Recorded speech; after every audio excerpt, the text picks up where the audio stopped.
Bienvenue sur Slower Stories. Je suis Claire, créatrice de contenus digitaux, fondatrice du Slower Yoga Club et de ce podcast. Très attachée au sud, je vis à son rythme et je prône un art de vivre slow.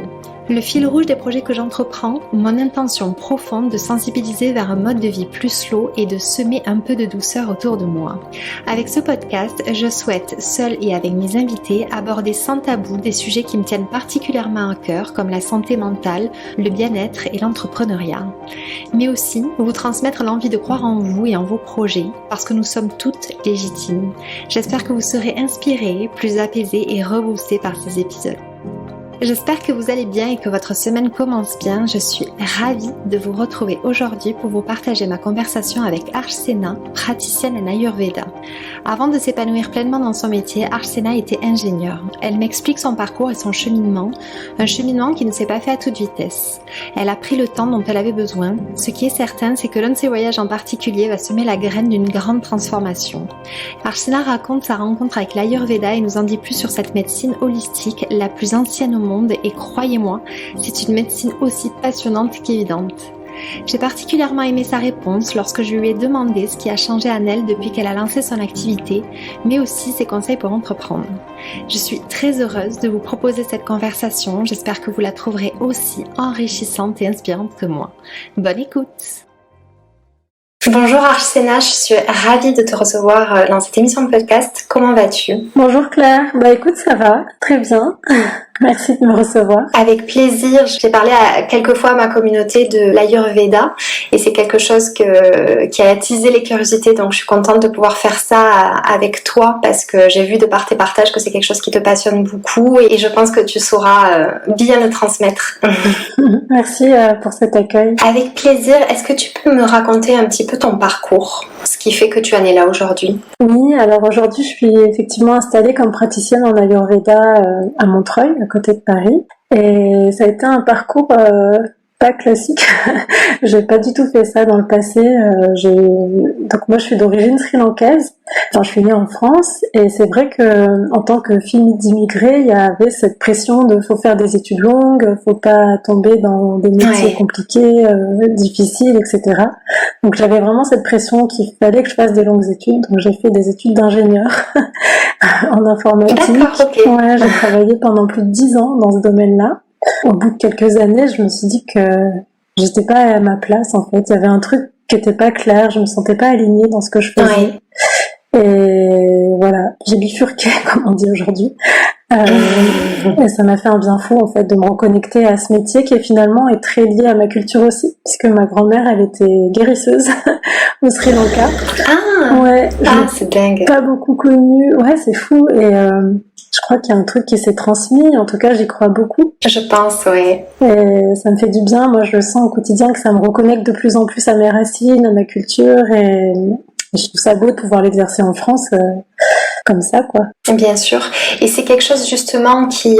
parce que tu t'es lancée il y a combien de temps exactement? Je me suis lancée tout doucement pendant les années confinement. Donc ça devait être 2020. Et complètement à temps plein en 2021. Donc c'est assez récent. Ok. Et les transitions se sont bien passées? Ça n'a pas été trop difficile justement pour toi? Tu disais de bifurquer. Ouais, j'ai eu de la chance parce que ça s'est fait un peu en même temps que ma maternité.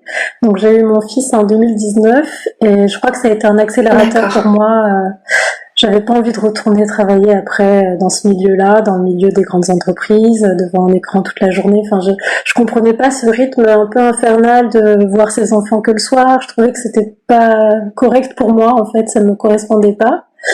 Et du coup, j'ai profité un peu du congé mat, j'ai fait un long congé, et ensuite j'ai demandé une rupture conventionnelle, ça a mis un peu de temps, et Dieu soit loué, je l'ai eu. C'est ce qui t'a permis de t'aider à partir. Ouais, j'ai pu avoir un départ assez facilité, et c'est vraiment bien ce système du coup en France où on peut démarrer assez sereinement, quoi. Ouais, c'est précieux, c'est une grande aide. Ouais.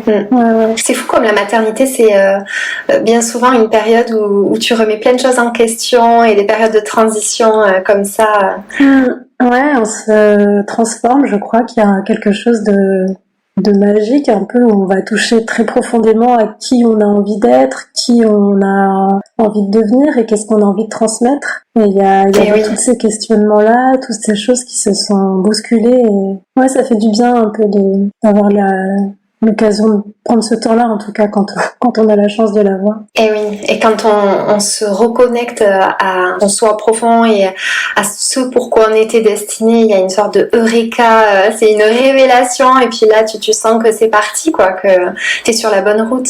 Ouais, c'est clair, c'est comme tu dis, c'est vraiment, on le sent très profondément, on se sent complètement en lien avec tout ce qui nous entoure, il y a une sorte de joie assez inexplicable qui se manifeste, et je crois que c'est ça finalement qu'on recherche dans la vie, c'est d'atteindre ce bien-être global. Et oui, tu as bien fait de prendre le risque. Merci. Et je crois que d'ailleurs, tu n'es pas que praticienne à l'Ayurveda. Est-ce que tu peux me dire pourquoi tu as enrichi ton activité et qu'est-ce que, voilà, en quoi c'était important pour toi? Oui, moi je suis un petit peu touche à tout. J'aime pas rester toute une journée à faire la même chose. Et en même temps que l'Ayurveda, je pense même un peu avant, il y a cette passion pour la cuisine qui s'est révélée. J'ai jamais été une grande cuisinière plus jeune, et voilà. Enfin, mais en devenant en fait végane il y a plusieurs années, j'ai découvert une nouvelle manière de manger, une manière très innovante en fait de cuisiner. Et j'avais envie de partager ça, en tout cas de savoir manier un peu tout ce qui est végétaux de manière sympa, de manière colorée, de manière facile et fun, quoi. Et donc j'ai commencé à faire des ateliers et ça m'a mené aujourd'hui, du coup c'est assez fou, à écrire un livre sur ces sujets que j'ai sorti cette année, donc qui mêle cuisine végétale et Ayurveda, cuisine Ayurveda pour tous les jours. Ayurveda, cuisine pour tous les jours.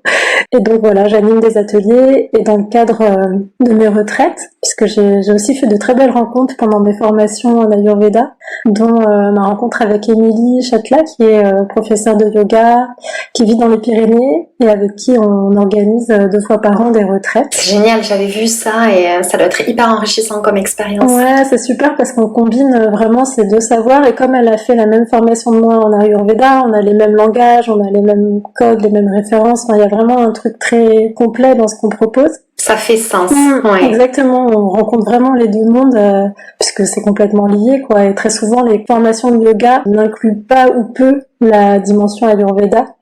Et elle a vraiment été chercher ça en plus. Elle s'est formée complètement à ça. Elle est aussi thérapeute dans les Pyrénées. Et là, cette année, on a lancé du coup une plateforme en ligne pour exporter un petit peu ce qu'on fait pendant les retraites de manière plus accessible et plus globale. Donc l'idée c'est pas de devenir professeur d'Ayurveda, ouais, c'est vraiment une plateforme où on va essayer de aider les gens à intégrer des petites choses au quotidien, de vraiment comprendre que l'Ayurveda c'est pas quelque chose de lointain, c'est pas quelque chose de compliqué, c'est simplement du bon sens au quotidien, c'est simplement plus s'observer, s'écouter et faire des choses qui nous correspondent en termes d'alimentation, de mode de vie, etc. Et donc on a... C'est une super, je m'excuse, je voulais pas te couper, c'est une super initiative parce que c'est vrai que les retraites sont formidables mais elles sont malheureusement pas accessibles à tout le monde, et du coup ça permet d'avoir accès à certains outils pour pouvoir améliorer ton quotidien. C'est génial, je trouve. Ouais, c'est ça. Donc l'idée là, c'est encore tout petit, mais l'idée c'est qu'on crée des programmes autour de thématiques. Ce qui ressort souvent dans les retraites, en fait, on essaie de prendre vraiment les besoins des personnes et d'en faire des programmes en ligne. Et oui. Puis j'imagine que quand tu fais ce genre de projet, après il y a tellement d'idées qui découlent de tout ce que tu as déjà mis en place, et ce que moi j'aime bien appeler l'état de flow. On lui donne la définition qu'on souhaite, mais c'est vrai que c'est ça, cette émulsion t'aimes tellement ce que tu fais que découlent plein de projets, plein d'idées, c'est génial. Ouais, c'est ça. Ouais, c'est vraiment fou, c'est dingue, c'est sans fin. Et du coup, on en avait discuté au téléphone, ce sont vraiment plusieurs voyages qui ont transformé ta vie, dont celui en Inde. Est-ce que tu peux me dire ce qui s'est passé en Inde qui a comme ça, voilà, suscité en toi ce besoin de te transformer? Ouais, c'est assez puissant ce qui s'est passé. J'étais à l'époque donc ingénieure, je travaillais à New York, donc vraiment l'opposé de ce qui se passe en Inde. Et j'avais envie de faire cette année sabbatique. En fait, j'ai pris une année où j'ai voyagé dans pas mal de pays, dont l'Inde, qui a été pour moi un tournant. Parce que je pense que le fait de me reconnecter à une forme de spiritualité, tout simplement, sans mettre de nom de religion, de quoi que ce soit, simplement de pouvoir méditer longuement, de pouvoir être dans des endroits dits riches spirituellement, ça m'a ouvert quelque chose d'indescriptible en fait. Et c'est vrai que j'essayais de méditer beaucoup avant dans mon quotidien, que ce soit à New York, à Paris. Mais en Inde, il y a eu vraiment quelque chose de plus, un niveau au-dessus, quoi. Je sais pas comment le décrire. Ouais, une sorte de reconnexion dont tu avais besoin, une sorte de déclic. Ouais. Puis j'imagine que tu as renoué avec certaines origines familiales aussi. Ouais, c'est ça. Il y a un parcours comme ça où j'ai retrouvé du sens en fait à ce que je voulais vraiment accomplir dans ma vie. Et ce voyage-là m'a permis de revenir nourri de tout ça et de prendre le temps de réfléchir à comment j'allais faire la suite et dans quelle direction je voulais aller. Donc il y a eu une vraie révélation quelque part, effectivement. Et oui. Et du coup, il s'est passé combien de temps entre ce voyage en Inde et ta bascule, vraiment où tu t'es dit, ok, ce travail, il est plus pour moi, il faut que je change, parce que ça a été un cheminement, j'imagine, qui a duré un certain temps. Ouais, ça a duré longtemps parce que c'était en 2016 que je suis rentrée. Et malheureusement, quand je suis rentrée, il fallait que je reprenne un travail, sinon je pouvais pas payer le loyer, etc. Et donc, le temps de reprendre le travail, de me lancer. Donc, j'y suis allée vraiment très très lentement finalement. J'ai pris le temps aussi d'éliminer d'autres options. Comme j'étais très passionnée par la cuisine, je me disais est-ce que j'ouvre un café, est-ce que je fais traiteur, donc j'ai un peu exploré tout ça et je me suis rendu compte au fil de l'eau que finalement l'Ayurveda avait vraiment plus sa place au centre et que les ateliers allaient venir autour. Et ça s'est fait comme ça à tâtons finalement. Oui, je vois. Et 3 ans finalement, c'est pas si long que ça quand on cherche, tu vois, vraiment l'activité qui va nous faire vibrer, parce que tu avais une piste, mais effectivement, il y a tellement de possibilités autour de l'alimentation, donc c'est normal que ça prenne du temps, et je pense que c'est bien. Ça prend le temps qu'il faut. Ouais, c'est ça, c'est vrai. Et pourtant, je me souviens que pendant ces 3 ans, il y avait des gros moments de frustration, mais qu'est-ce que je fais de ma vie, de mal-être au travail aussi, de me dire mais je suis pas au bon endroit. Et oui. Et ouais, c'était compliqué. Et en même temps, je sais maintenant que c'est derrière moi qu'il fallait ce temps-là aussi pour grandir et pour prendre une nouvelle place dans ma vie en fait. Bien sûr. Et alors dis-moi, cet amour pour l'Ayurveda, qu'on puisse le comprendre, est-ce que tu peux m'expliquer ce que c'est, à qui il est destiné, et voilà, à quel moment est-ce que c'est intéressant de consulter dans la vie un praticien en Ayurveda? Oui, moi je connaissais pas, plus jeune, c'est pas du tout quelque chose que je connaissais, même si c'était dans ma famille. Et finalement, je me suis rendu compte que c'était quelque chose de presque aussi lointain que l'âge de la planète, on va dire. C'est quelque chose qui est ancré finalement dans le monde. C'est une science, ou on peut appeler ça une philosophie, une sagesse. C'est une manière d'aborder la vie qui est pour moi universelle, parce que ce qu'on lit dans les textes, donc il y a des textes classiques de l'Ayurveda qui ont été rédigés suite à des transmissions orales. Donc dans l'histoire de l'Ayurveda, on dit que c'est des sages qui étaient en méditation justement dans l'Himalaya, en train de comprendre un peu le monde, le fonctionnement de la nature, et qui ont un peu diffusé cet enseignement à travers au début une transmission orale. Et expliquer que finalement on peut vivre en harmonie avec tout ce qui nous entoure à partir du moment où on est en capacité de s'observer soi-même et de comprendre ce qui est bon pour soi ou moins bon pour soi, et d'équilibrer finalement au quotidien à travers l'alimentation, à travers des règles d'hygiène de vie, à travers l'utilisation de certaines plantes, des soins physiques, que ce soit des massages ou d'autres types de soins. Et tout ça a été le fruit de nombreuses études et découvertes, et qui sont maintenant répertoriées dans ces textes et de plus en plus diffusées. Et donc pour moi, ça s'adresse vraiment à tout le monde, quelle que soit l'époque où on vit, quel que soit le pays où on vit, puisque c'est finalement du bon sens et c'est très individuel. Il n'y a pas de règle générale qui dirait il faut que vous mangiez, comme on entend des fois, 5 fruits et légumes. Oui, c'est bien, mais il y a peut-être des personnes qui ont besoin aussi de manger autre chose, et il y a peut-être des fois certains légumes qui sont pas bons, certains fruits qui sont pas bons pour une personne à un moment donné. Et donc c'est plus une compréhension individuelle de soi au fil de sa vie. C'est-à-dire qu'on n'est pas la même personne chaque jour qui passe, Et grâce à l'Ayurveda, on a une lecture un peu différente de soi, sur sa santé, sur aussi, il y a une vision spirituelle, hein, finalement. Il y a tout un lien par rapport à notre mission de vie, par rapport à qu'est-ce qu'on fait sur Terre, enfin, toutes ces choses qui donnent un peu plus de sens aussi à notre corps, à notre esprit. Donc il y a vraiment un trio comme ça entre le corps, l'âme, l'esprit, et l'idée c'est de nourrir tout ça, de les chérir au quotidien et de se sentir unis au monde finalement, parce qu'il y a toute une dimension moi, que j'aime beaucoup, c'est cette dimension qu'on peut appeler écologique, qui est qu'en tant qu'humain, on fait partie d'un tout, quoi. On est tous reliés par cette base qui sont les 5 éléments. Donc il y a l'eau, le feu, la terre, l'air, l'espace. Tout ça c'est à l'extérieur, mais c'est aussi en nous. Et l'Ayurveda nous rappelle ça, elle nous le fait ressentir, nous le fait vibrer à travers ce qu'on mange, à travers ce qu'on fait, à travers la manière dont on interagit avec les gens. Et je trouve ça super beau, moi, de pouvoir le sentir, en fait. Oui, c'est vraiment une approche un peu comme la médecine traditionnelle chinoise, hein, finalement, holistique. Et plus loin qu'holistique, c'est intégrer cette notion d'interdépendance avec la nature, avec...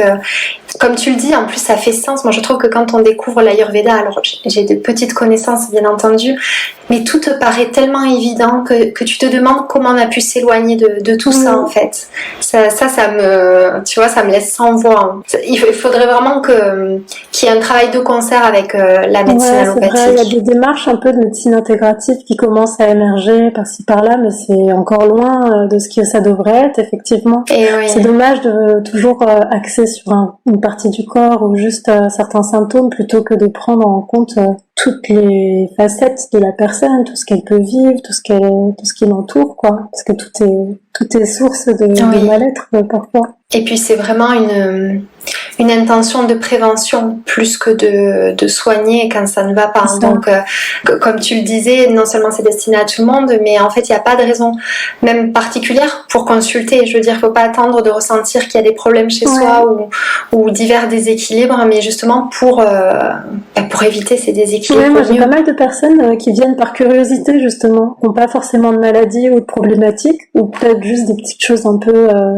pas graves, et qui ont besoin justement de mieux se connaître, qui cherchent une manière ou quelque chose d'holistique comme ça, qui leur donne une autre vision d'elles-mêmes. Et ça c'est super intéressant parce que ces personnes-là repartent avec des choses très concrètes. Et oui, c'est un puissant outil de connaissance de soi finalement.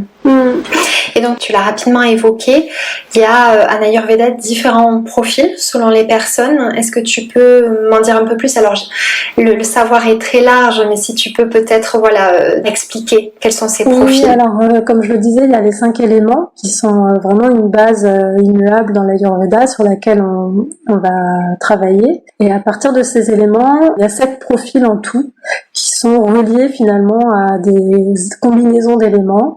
Donc il y a, dans les grandes lignes, en fait, on va relier l'air et l'espace sous une notion qui s'appelle Vata. Donc ça veut dire que en tant qu'individu, il est possible, en arrivant au monde, qu'on ait des dominantes de certains éléments. Tout le monde arrive avec les 5 éléments, mais chaque personne va avoir soit l'air qui domine, soit le feu qui domine, soit la terre qui domine, soit plusieurs.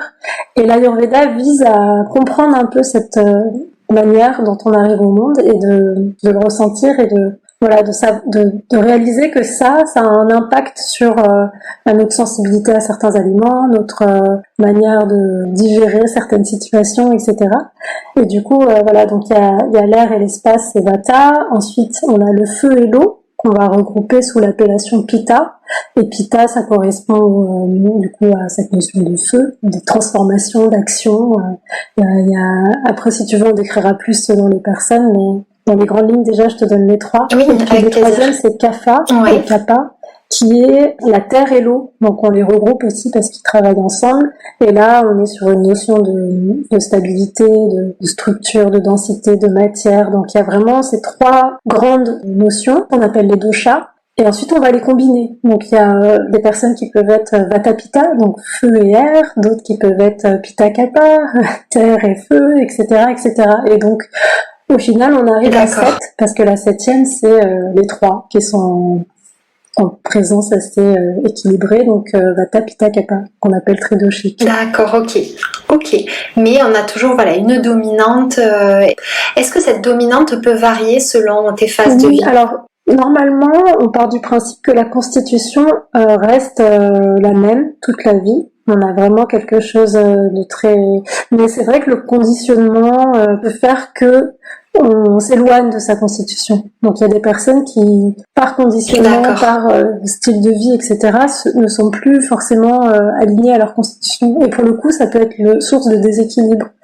Et après, ce qui est intéressant aussi dans l'Ayurveda, c'est que selon les 3 phases de vie, donc on parle par exemple de l'enfance, l'âge adulte et la vieillesse, on va aussi subir quelques changements, quelques évolutions, et c'est possible que notre constitution, elle ne soit révélée et que très tard, qu'on soit vraiment aligné avec qui on est que plus tard dans sa vie, quoi. Donc c'est tout un cheminement qui est hyper intéressant. Et oui, j'imagine. Écoute, avec grand plaisir, je vais prendre ta proposition de peut-être dresser rapidement le profil de chaque dosha. Oui. Alors, si on prend les personnes Vata, après il faut savoir que c'est toujours bien de faire une consultation pour être clair et pas prendre ce que je dis pour une règle absolue, parce que c'est vraiment très variable selon les personnes, comme je disais, selon la manière dont on vit, etc. Mais dans les grandes lignes, il y a des caractéristiques qui partent des principes de chaque élément. Donc Vata étant l'air et l'éther, on va avoir des personnes qui ont une tendance assez légère, parce que dans l'air, on peut imaginer le vent qui souffle, c'est léger, c'est mobile, c'est un peu frais, donc il y a très souvent c'est un physique assez mince, un appétit qui est pas énorme, il y a aussi une envie de bouger, il y a souvent beaucoup de créativité, beaucoup de choses autour de l'imagination, des personnes qui ont vraiment ce côté un peu rêveur, un peu indépendant aussi, ce besoin d'indépendance. Tout ça, on va le retrouver beaucoup chez les personnes Vata. Et le truc le plus marquant, ça va être vraiment une personne assez élancée quand même dans le physique. Chez les Pitta, donc c'est le côté feu. Donc là, ce qui va ressortir beaucoup, c'est le dynamisme. C'est assez flagrant quand on rencontre une personne Pitta. C'est assez visible, quoi. Il y a une volonté, il y a beaucoup de motivation, de l'engagement, un besoin aussi parfois d'être le leader dans un groupe, de donner des idées, de mener, d'être vraiment dans cette démarche-là, de motiver les troupes, etc. Et dans le physique, on va être plutôt sur quelque chose d'assez moyen. Donc on n'est ni très élancé, très fin, ni trop large. Il y a vraiment quelque chose entre deux, quoi.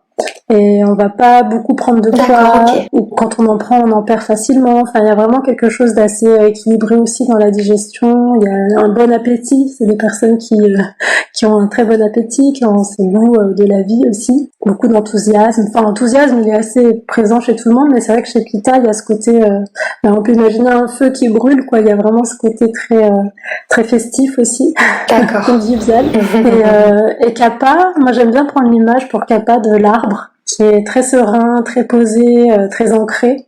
Donc il y a cette notion d'ancrage, de solidité, de stabilité, et aussi un peu la présence. Donc la charpente est plus large, il y a quelque chose autour de... Et oui, du coup, c'est fou. C'est intéressant parce que on le voit souvent chez les gens. On peut facilement noter ces petites choses-là. Et pareil, dans le mental, on va avoir des personnes qui sont un peu plus tranquilles, qui vont pas être trop stressés, qui prennent le temps de faire les choses, qui sont un peu plus posées, qui ont une manière de parler qui est assez douce, qui ont le côté très aussi chaleureux, mais dans le sens vraiment, on a presque envie de leur faire des câlins. Il y a un côté très maternel chez les Kapha, il y a beaucoup de bienveillance. Et donc c'est presque des personnes même fédératrices en fait. Ouais, c'est vraiment... Ouais. Et en même temps, chez Kapha, il y a aussi ce besoin d'être un peu seul, de vouloir pas trop avoir de bruit autour de soi. C'est pas des personnes qui vont être forcément à l'aise dans des gros groupes, etc. Mais qui adorent quand même ce lien humain, quoi, ce lien même aux animaux, à la nature. Enfin, il y a vraiment un côté très ouvert aussi. Et après, c'est intéressant parce que beaucoup de personnes sont des combinaisons. Donc, il y a des personnes qui vont être à la fois Pitta Kapha. Donc il y a à la fois le feu, à la fois la terre, ça se combine, des fois ça se tiraille. Donc c'est intéressant aussi de comprendre comment jongler avec les différentes casquettes qu'on peut avoir, parce que c'est ça aussi l'Ayurveda, c'est de réaliser que en fait on n'est pas juste cloué avec une personnalité ou un métabolisme ou quoi que ce soit, qu'il peut y avoir effectivement plusieurs facettes et réussir à vivre avec tout ça, mais sereinement et entièrement. En fait, très souvent, moi, dans mes consultations, j'ai la sensation que, en tout cas, j'observe, et on en discute, et ça s'avère vrai, que des personnes mettent de côté une partie d'elles-mêmes ou oublient qu'elles ont ça en elles. Mais j'allais te le dire, en fait, c'est vrai que quand on a, parce que moi j'ai fait mon profil, tu sais, comme beaucoup de personnes peuvent le faire en autonomie, et tu lis, tu dis, oh là là, mais oui, mais c'est ça, c'est incroyable, et là t'as une révélation, et en même temps, comme tu le dis, on va peut-être regarder toutes ces dominantes-là sans forcément regarder cette autre facette de nous, dont on n'a pas forcément conscience, ou qui dans le quotidien est plus discret, et on va se cantonner qu'à ce profil-là. Donc je pense que c'est là où tu interviens de toute manière, et où on ne peut pas remplacer les praticiens, c'est que c'est pas possible de faire son auto-analyse toute seule et s'en tenir à ça. C'est bien d'avoir un regard extérieur justement pour sortir de sa petite zone et se dire ah ouais, en fait il y a cette partie de moi là qui est là, mais que j'ai pas révélée, ou que. Et oui, je suis pas que ça. Et que souvent on est appelé par ça, mais on sait pas comment y aller, on sait pas quelle porte ouvrir, et c'est souvent, moi j'ai l'impression des fois d'être psy, même si c'est pas du tout ma formation, parce que c'est souvent relié au mental, en fait, tous les problèmes que je reçois, toutes les personnes, il y a très souvent un pendant lié à notre psyché, sans parler de maladies psychiatriques ou psychologiques, mais vraiment d'ouvrir l'esprit, d'être complètement relié au niveau de la psyché, quoi, avec son être. Et c'est hyper beau finalement de pouvoir planter une petite graine par rapport à ça. Et oui, j'imagine. C'est vraiment passionnant, je trouve. T'étais salarié, toi, avant de te lancer dans ton activité. Comment ça s'est passé pour toi, l'entrepreneuriat? Est-ce que tu as senti que c'est quelque chose que tu as toujours eu en toi? Parce que, en dépit du fait que ta passion soit ton métier aujourd'hui, cette fibre entrepreneuriale, est-ce que tu l'avais ou est-ce que tu as dû l'apprendre? Alors, je pense pas que je l'avais de nature. Je pense que c'est quelque chose qui m'a toujours plu de créer, d'entreprendre, mais dans le sens vraiment matériel presque. Matériel dans le sens créer des objets, créer des choses, mais entreprendre, créer mon entreprise, etc., ça m'a jamais vraiment traversé l'esprit avant, parce que j'étais un peu moulée dans ce truc-là de bonne élève et de bonne salariée. Et c'est arrivé avec cette passion, en fait, où je me suis dit, mais je veux vivre pleinement et faire ce que je veux. Ouais.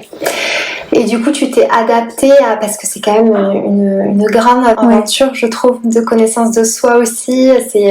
On dit souvent que c'est un marathon parce qu'il y a des moments qui sont quand même intenses psychologiquement. Toi, est-ce qu'il y a, il y a dû avoir un apprentissage, un accompagnement? Est-ce que tu t'es fait coacher? Voilà, est-ce qu'il y a eu des réajustements? Comment ça s'est passé pour toi? Ça m'a bien aidé d'y aller pas à pas. Parce que justement, pendant ces années, avant que je démarre complètement, j'ai été accompagnée, effectivement, j'ai fait des programmes, dont un programme qui s'appelle Les Premières, qui est un programme d'incubation de l'entrepreneuriat féminin. Ah oui. Ouais, c'était 6 mois. Ah, oui, je vois. Qui c'est qui organisait ça déjà? C'était une jeune femme. En fait, je pense que c'est une association qui est à l'échelle de la France. Il y a, en fonction des départements, différentes plateformes, différents lieux. Et donc moi, il y avait une promo qui était la promo du coup Seine-Saint-Denis, puisque j'habite en Seine-Saint-Denis. Et c'était super parce qu'en 6 mois, on nous donne beaucoup d'outils justement par rapport à ce que tu dis qu'est-ce que c'est qu'entreprendre, qu'est-ce que c'est de créer une boîte, qu'est-ce que c'est que d'attirer des clients, qu'est-ce que c'est que de gagner sa vie avec ça, enfin vraiment des choses très concrètes et pratico-pratiques, comment faire un business plan, enfin toutes ces choses que moi je connaissais pas et qui sont ultra importantes. Donc ça m'a vraiment aidée. Et après, grâce à ça, justement, on fait des rencontres d'autres femmes entrepreneurs, d'autres personnes aussi dans l'entrepreneuriat. Et ça, il n'y a rien de mieux que d'échanger parce qu'on vit toutes les mêmes problématiques. On est vraiment dans le même bateau, quoi, et de pouvoir se rassurer un peu, s'enlever un poids, de se dire en fait, il n'y a pas que moi qui suis en train de me prendre la tête avec ça. C'est ça. Ça fait vraiment du bien. Et donc, ça, je l'avais gardé un bon moment et encore aujourd'hui, j'ai des amis, du coup, à travers ma pratique, qui sont aussi seuls dans leur entreprise et oui, tu peux vite te sentir isolé quand tu es indépendant parce que si tu travailles, voilà, tu exerces une activité où tu travailles seul, quand tu es face justement à ces périodes qui sont un peu down, au moins tu peux être compris quand tu échanges avec d'autres personnes. Donc c'est quelque chose que tu conseillerais si on en a la possibilité de faire voilà, ce type d'accompagnement et en tout cas de faire des rencontres pour après ne pas être seul dans l'aventure. Je pense que c'est un très bon investissement pour soi et pour son entreprise de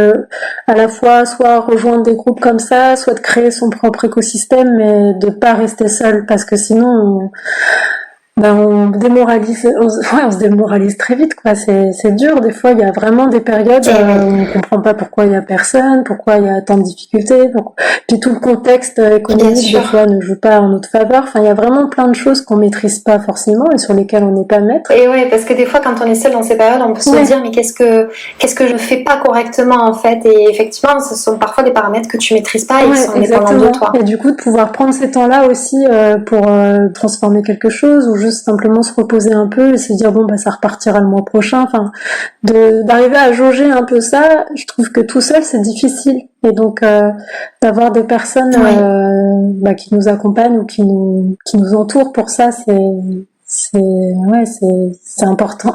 C'est indispensable même, je dirais. Ouais. Et je suis entièrement d'accord avec toi. Écoute, merci beaucoup. Est-ce que tu as un tips, que ce soit côté organisation, bien-être, qui t'aide particulièrement dans ton quotidien? Ouais, je crois que moi, le truc qui me fait le plus de bien, c'est de couper complètement, de vraiment m'accorder des moments rien que pour moi. C'est un peu ce que je transmets dans mon métier, mais je le faisais pas moi-même des fois. J'étais tellement prise. Et puis quand on est entrepreneur, je pense que tu vis ça aussi. On a envie de tout bien faire, on a envie d'être à la fois sur les réseaux sociaux, mais aussi sur son site, mais aussi dans son lieu, mais aussi rencontrer des gens. Donc très vite, ça prend une ampleur. C'est épuisant. Et on se rend compte que la semaine est passée et qu'en fait on n'a pas pris un vrai temps pour soi. Et donc maintenant je fais vraiment ça, je me mets dans mon calendrier des moments de off avant que les rendez-vous se remplissent et ça me permet simplement de buller, de lire un livre, d'aller prendre un café avec une copine, enfin vraiment de privilégier des temps comme ça ça semble être des temps de rien et on gagne pas d'argent, mais c'est tellement important parce que sinon on n'est pas aligné, on n'est pas bien quand on est face aux personnes. Bien sûr. T'es obligé de regagner en énergie, de te préserver, sinon tu tiens pas sur la durée, c'est pas possible.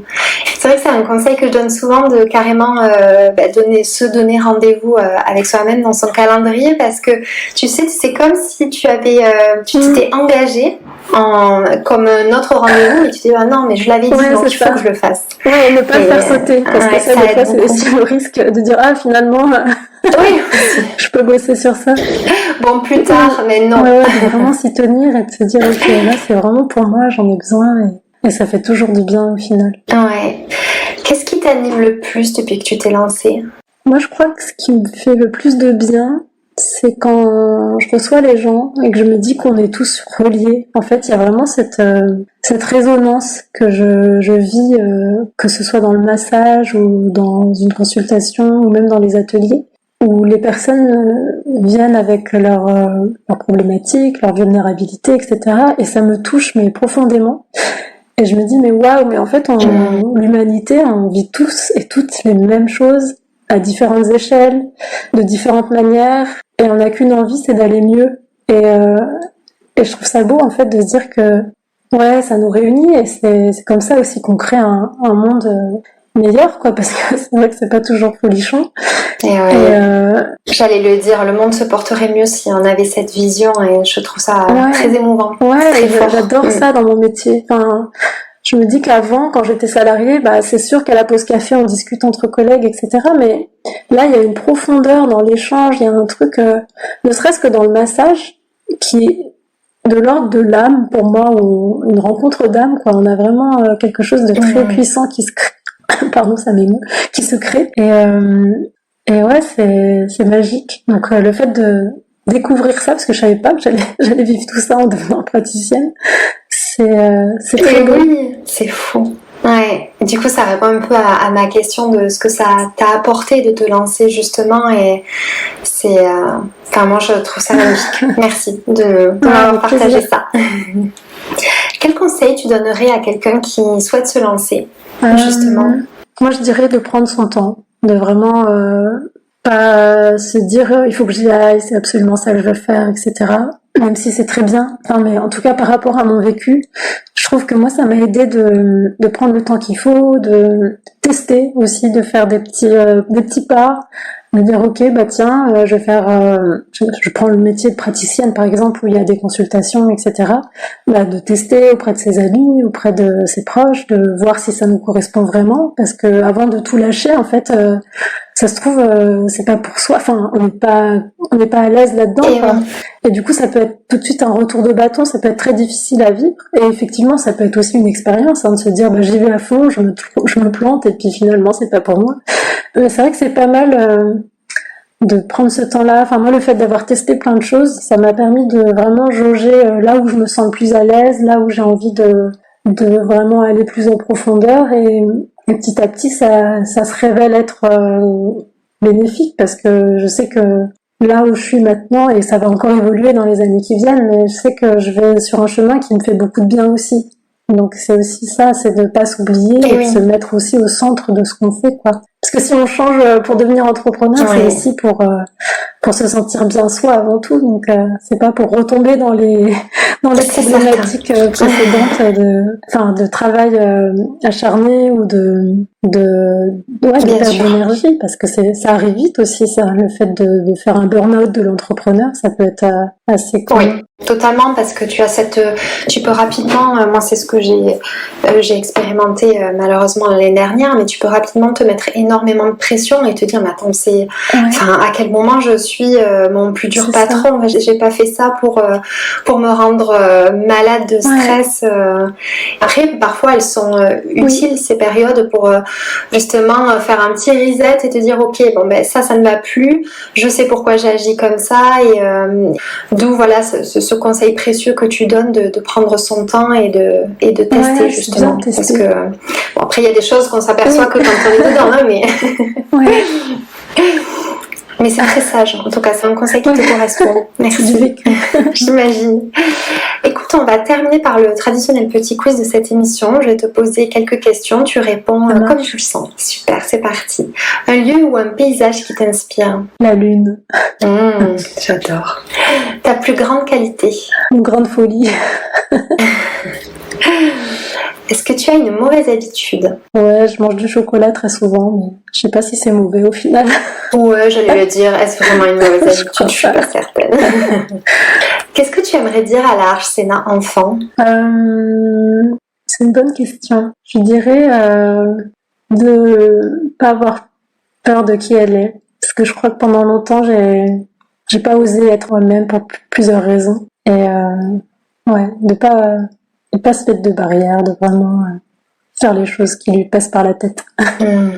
Et comment on ose être soi-même justement? Bonne question.